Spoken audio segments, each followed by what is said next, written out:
Ang Bombo Radio Philippines, fully digitalized, numero 1 sa balita, komentaryo, drama at serbisyo publiko.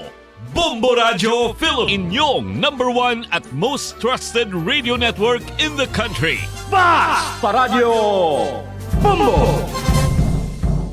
May kasanag nga magtuhaw agong mangin gabay sang imo pagpanglakaton. Ini bala pagbuot sang kahitaasan. Ukon, natabuan lang. May maligno gidayhan? Kung ang isa kapatay hinali nga mabuhi, makasiling ka pala nga ini isa ka milagro.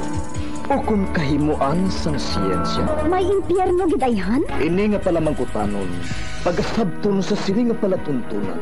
Mga misteryo sang kabuhi, mga misteryo sang kabuhi, kasaysayan nga hindi mapatiyan.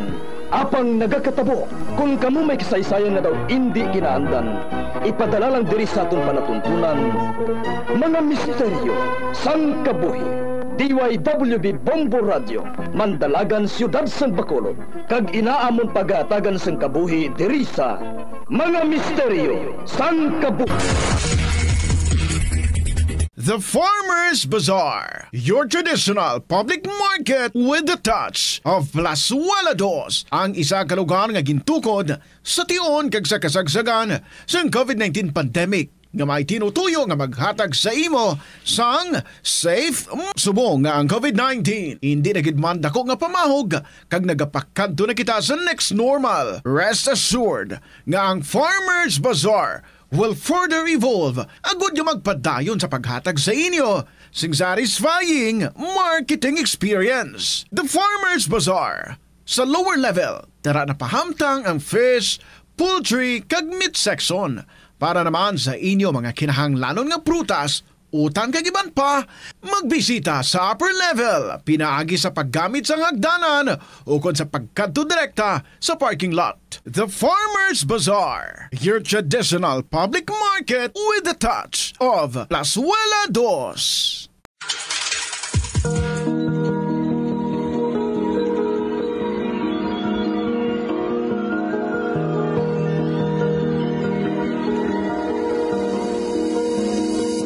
Kagkalong sa kasagpon sa itong matahong na sugilanon sa itong palatuntunan, mga misteryo sa kabuhi.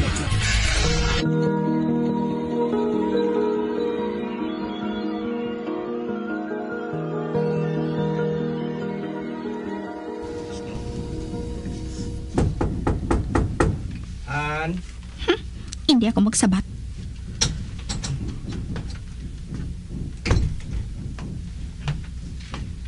Ay.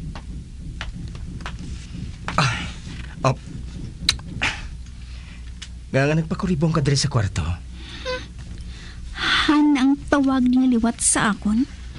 Samtang sa nagligad. Yan tawag niyang bilog ko nga ngalan. Nga mo sinang panulog mo sa akon. Akig ka? May babae ka bala? Ginapamangkot ko ikaw? May babae ka? Nga nakapamangkot kasi na. Sabtang pamangkot ko. Wala ko sang babae. Ano ka bala? Na-date ko ng tanan nga babae nga gusto ko i-date. Antes ako nagpakasal sa imo.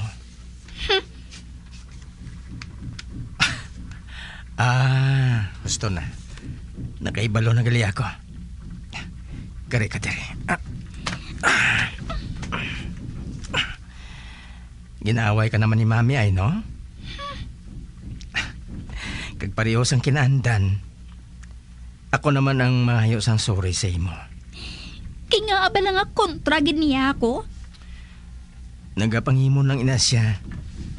Kaya hindi niya mabaton nga may ibang nga babae nga mapirmamente sa kabuhi ko. Kag gusto ko lang ipahanomdom sa imo ang ginkasugtan naton ha.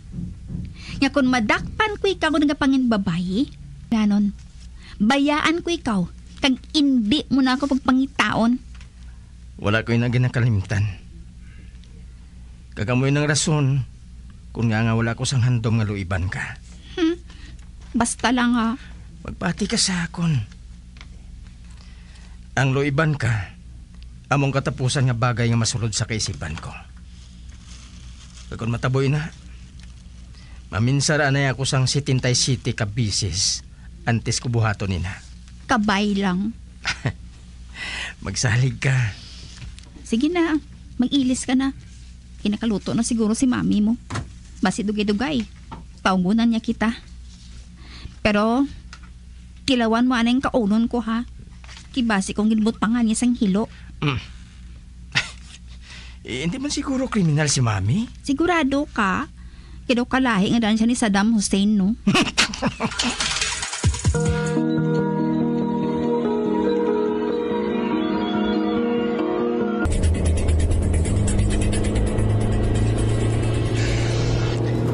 Ginkulbaan ako kay hinasang ginsukmatan ako ni Gina kung may babae ako.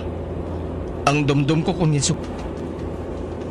Akig siya nga daan kay Gina. Kag hindi siya magduha-duha nga pasakitan nini. Nagapati ako. Nga wala ini mahinambit ni mami sa iya. Hindi man niya mabatas ng hatagan ako sang problema.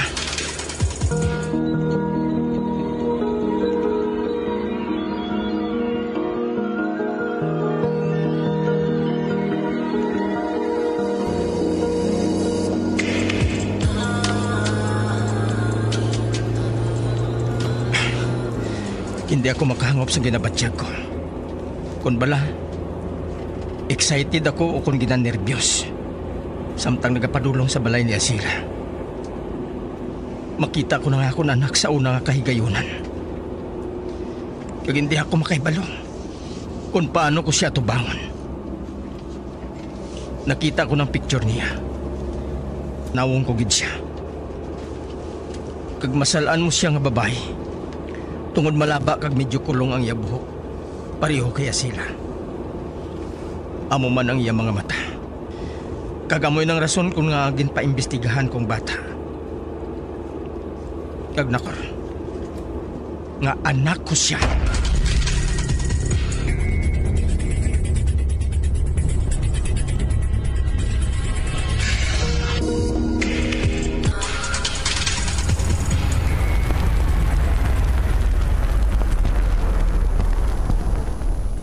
Arin ako sa ilan ni Asila. Ara, ginbuksan na ang gate. Pasudlon ko nga akong salakyan.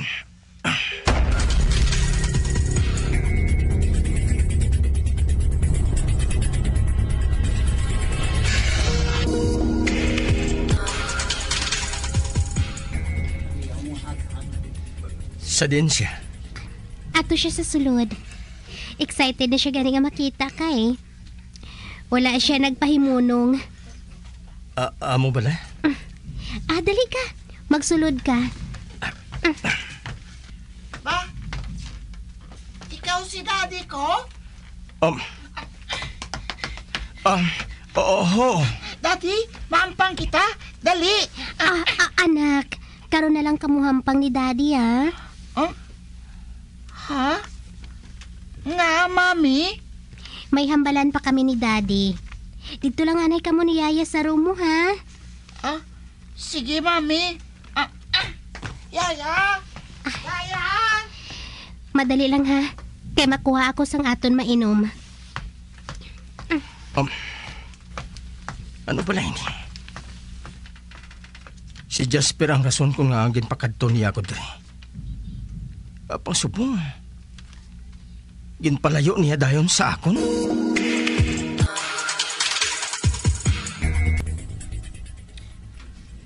Ano ba lang ang bala naton? Natulupangdan mo bala? Nga maniwang si Jasper kag kalapsi? Masakit siya? Hemophilia.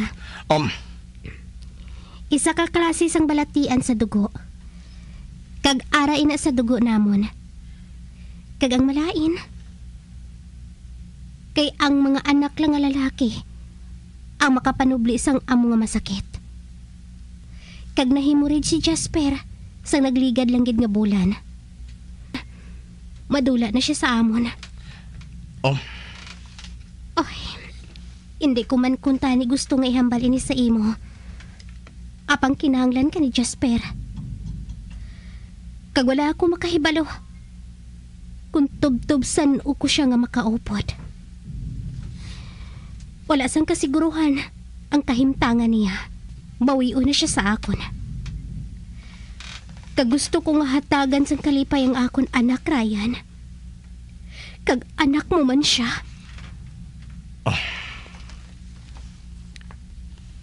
Ano karon ang gusto mo nga matabo? Pwede mo bala siya nga mabisitahan diri adlaw-adlaw? Pwede mo man siguro masugid sa asawa mo ang bahin sa kay Jasper. Base pa lang kung makahangop man siya sa imo. Anak mo si Jasper, Ryan. Yeah, I know. Tingwaon ko. I will try my best.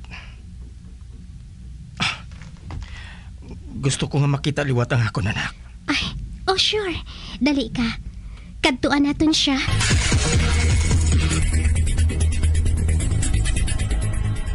Atensyon sa mga mahilig magamit sang aircon. Nagpaandam ang medical expert batok sa mga balatian nga mahimo makuha gikan sa sobra-sobra nga paggamit sini.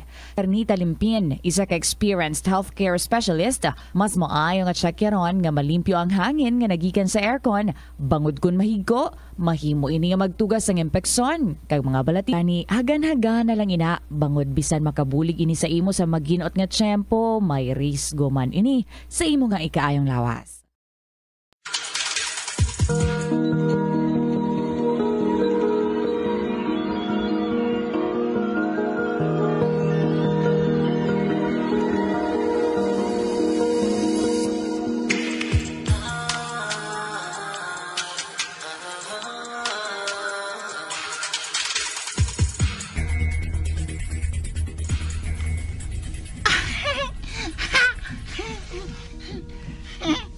Wala ka ba lagi nakapoy? Oras na sang pagtulog mo, ha? Gusto ko pa nga magampang, Dad. Ang maayo pa, basahan ko na lang ikaw sang bedtime stories. Sige. Sige, Daddy. Gusto ko ina.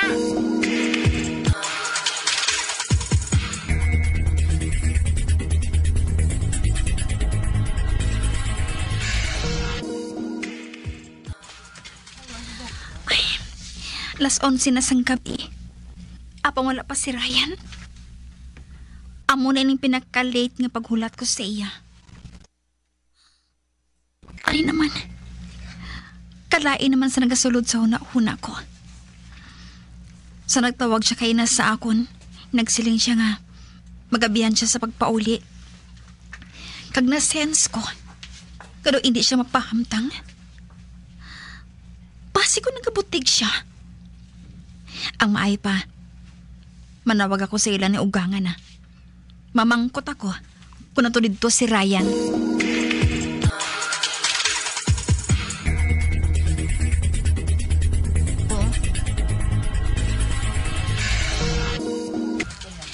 Ma'am, ara ba na dira si Ryan? Nga ikaw ang iyang asawa.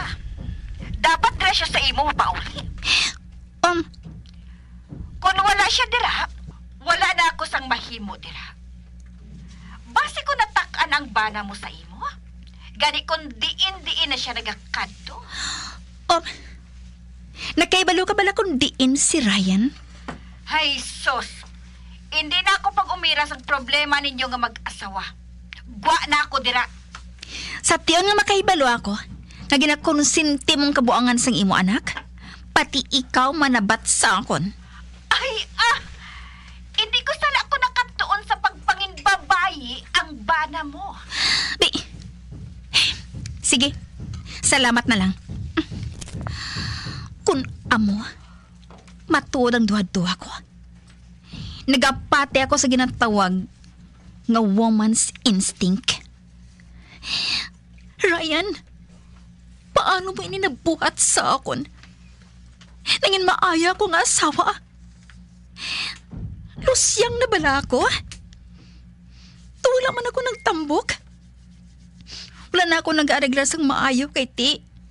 Kinpauntat niya ako sa pag-obra.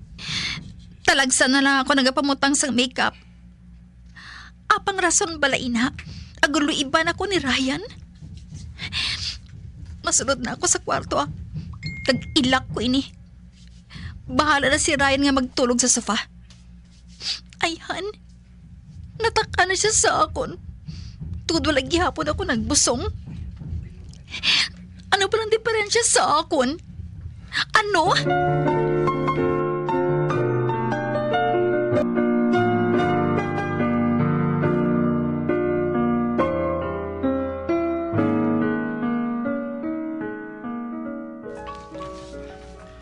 Lak ang pertahan sa amon kwarto. Si isang ang nagbukas ang pertahan sa salas para sa akon. Sama-sami, kung magabihan ako, aragid si Gina nga naghulat sa akon. Dason, ginaangga pa niya ako. Apang subong, gintulugan niya ako. Hindi ko man siya matawag. Kay basi kon mahamuok ng tulog niya. Kag maistorbo ko siya. Ang maayo pa, sa sofa na lang ako matulog.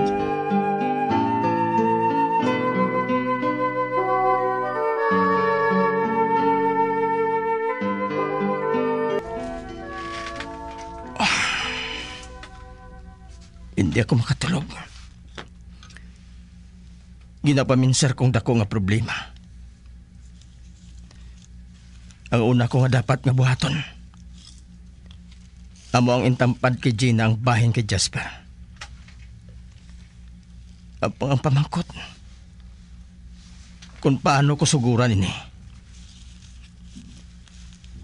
Apang hindi man ini pagluib.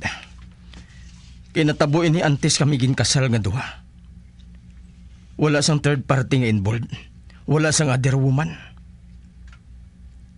Isa ini kabata. Kag anak ko. Nakaibalo ako nga mahinang panon si Gina. Kag ang ginakadlukan ko, amo nga kung magbisita ako kay Jasper, para man siya sila. Kag hindi ako komportable sa mga panulok niya. Kag nahangpan ko ina. Mahimo nga in love gihapon siya sa akon. Kag base ko na mo inang hindi mabato ni Gina. Maimon siya. Bisan pa nga sulit-sulit ang pagpanginwala niya. Bisan gani artista sa TV. Ginapangimunan niya kung magdayaw ako eh. Kag-amoy na nga nagadugang pagid ang pagpakamahal ko sa iya. Kag siya sila. Gatsing ang sahi sang babae. Kag bisan ang pagbusong niya kay Jasper, gintago niya sa akon. Naglakat siya sa States. Kag wala siya naglagas. Bisan pa nga may ginauyatan siya nga mga papilis. Kag ina, amo ay nang ginabusong niya sa to. Kag ako makahibalos ang bahin sa bata. Sang nagkitaay kami. 2 ka bulan lang ang nakaligad. Kaginsugid niya sa ako ng bahin kay Jasper. Gin-surprise niya ako sa opisina. Kagkaupod niya si Mami. Nakaibalo siya sang bahin sa bata. Kag hindi niya mabatas ang iapo. Gani nagdesisyon siya nga ipahibalo man ini sa akon. Ang pinakauna nga nahuman nga sementamo ang ginbansagan Montinola Highway nga nagalaba halin sa Forbes Bridge padulong sa Haro Plaza. Nahuman ini sadtong 1910 sa idalom sang administrasyon ni Anay Iloilo Governor Roberto Montinola.